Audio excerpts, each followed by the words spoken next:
Welcome to the next video about using scripting languages in QFTest. Today I would like to show you more methods of interacting with QFTest. Secondly, I will talk about interfaces which can be used by those scripting languages in order to extend the functionality of QFTest. And all the methods and APIs which I'm going to show you today can be used in any supported scripting languages, which are Groovy, Python and JavaScript at the moment. Let's start with a deeper look at the QFTest RunContext. The RunContext can be used in scripts by accessing the variable RC. The first group of methods which I would like to show to you are the methods to perform checks directly inside the script. The corresponding result of those check calls will then be written to the run log afterwards. Such checks can be performed via the method RCCheck or via the method RCCheckEqual. RCCheck expects an arbitrary condition as argument. RCCheckEqual compares the first two arguments given. If either the condition or the comparison of the first two arguments is failing, the methods generate an error message. There is even a method to compare images, but this is something which we talk about later in this video. If I run my sample script, the test run results in an error because the second comparison is failing.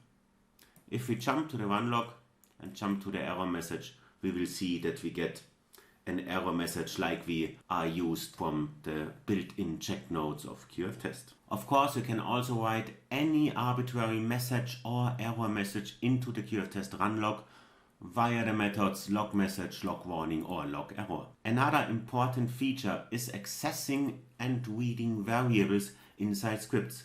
Therefore, the QFTest RunContext offers the methods RCLookup, getString, getInt, getNum or getBool. The methods called getString, getInt, getNum and getBool even return the proper data type of the variable. RCLookup just returns a string. So let me run my demo script, and there in the terminal we see the output. So we see the string output, we see the integer output, we see even the float output, which is the result of getNum, and we see the Boolean output. Besides reading the content of variables, it's also possible to set the content of variables via setLocal, setGlobal or setProperty. SetLocal is setting local variables to QFTest, setGlobal sets global variables, and setProperty sets variables of so-called property groups. And there are even more methods supported by the QFTest RunContext, like calling an arbitrary procedure, calling a test case or a test set by call test. And it's even possible to stop or to skip test cases and test sets during the test run. All supported methods can be shown in the context-sensitive help, which you can open if you type rc dot in your editor and then open the help via Control blank on the keyboard. And then you see all methods on the left, and on the right you see a short description of the corresponding method. Another interesting module for scripting is the QF module, which provides further methods for logging purposes or simple string operations. That's especially necessary once the QFTest RunContext is not available, like in resolvers or other extension class. In my case, I'm just printing a message containing German umlauts to the terminal, which we can see here. In case you want to work with images or screenshots, QFTest provides the so-called ImageWrapper class. Here you can find sample calls to grab a screenshot of the current monitor. In SUT scripts, it's even possible to grab an image of a given component. You can write those images to the run log using rclogImage, or you can save them to a file on your disk using iw.savepng. Once you have saved them, you can of course load them again using loadpng, and it's even possible to compare two images using the RCCheckImage method. Of course, the ImageWrapper as well as the QF module offers a context-sensitive help again if you type the variable name and simply type Control blank on your keyboard. Testers of web applications can have a better life using the provided DOM node API once you access graphical components in web applications. In the sample script, we can see calls to read all elements of a given tag like tr inside a QFTest component. That's happening via the method getElementsByTagName. It's even possible to get all elements by a certain QFTest class using the method getElementsByClassName. And of course, it's also possible to use regular or standard methods to identify web components via getByXpath if you want to use an XPath, or via getByCSS if you want to use a CSS selector. As we are used already, once we type node dot and then press Ctrl blank on the keyboard, we get the context sensitive help showing us all available methods if we interact with a web component. Besides the scripting methods, QFTest also offers lots of interfaces to extend and to adapt the functionality of QFTest in various areas. The Resolver interface allows to influence the way how QFTest recognizes graphical components. In the current sample, all text fields have dynamic names, which means that they have changing digits at the end of the name of the component. So whenever we rerun the test case and reopen the application, the test run is failing because that dynamic part is changing from test run to test run. In order to get rid of those dynamic names now for our QFTest execution, we can implement a so-called name resolver and think about a solution to get rid of those digits. There are two possible solutions for that. We can either suppress the name completely, or we just suppress the digits. My demo implementation removes the digits as well as the minus character from the name and returns the rest of the text, which seems to be stable then. If I run the script, the resolver is registered to QFTest, and whenever I access a component now of the class text field, like the selected camera or the selected vehicle object, and if I stop the recording, we get the components recorded without any digits. So the resolver worked.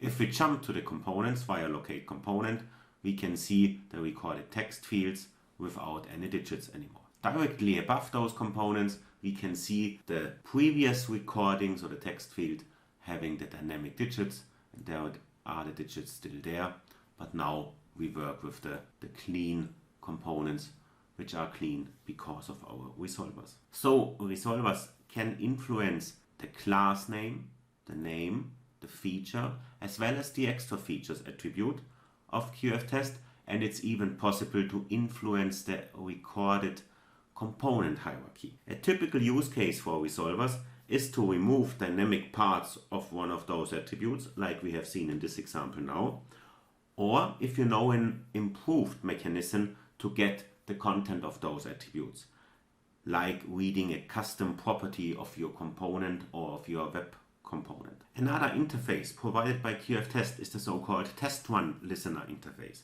The TestRunListener allows you to inject custom behavior to the test run via the methods onceStarted, onceStopped, node entered, node exited, or problem occurred. You can consider to set or to unset variables once the test case is being started or once a test run is being stopped. You can also write custom log files or take custom measurements of the duration of certain sequences and write them to custom log files later. Such a use case is shown in the load testing sample of the provided demo files in the QFTest installation folder. My sample prints a message to the terminal once the test case is being started or once a test case is being stopped.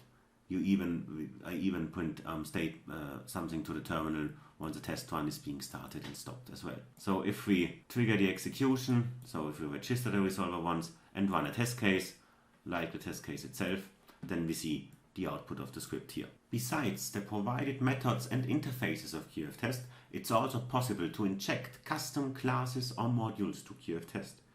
Therefore, you need to copy those files to specific folders into the QFTest system directory. You can put your Groovy classes to a Groovy folder, your JavaScript modules to a JavaScript folder, your Jython modules to a Jython folder or your Java classes to the plugin folder. In my case, I put a Jython extension to the Jython folder.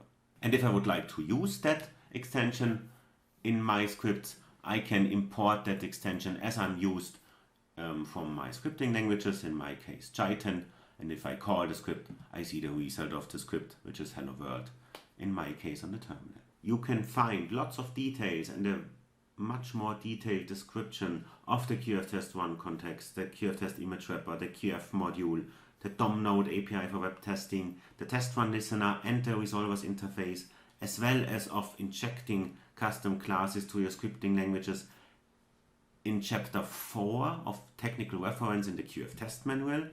And there is especially important for the chapters 44 for scripting, 45 for using the WebDOM API, or 48 for further extension APIs. So we have seen that QFTest offers great possibilities to simplify your test cases via the provided scripting nodes, its advanced scripting methods and interfaces, and its extension capabilities. Don't miss to work with those outstanding features.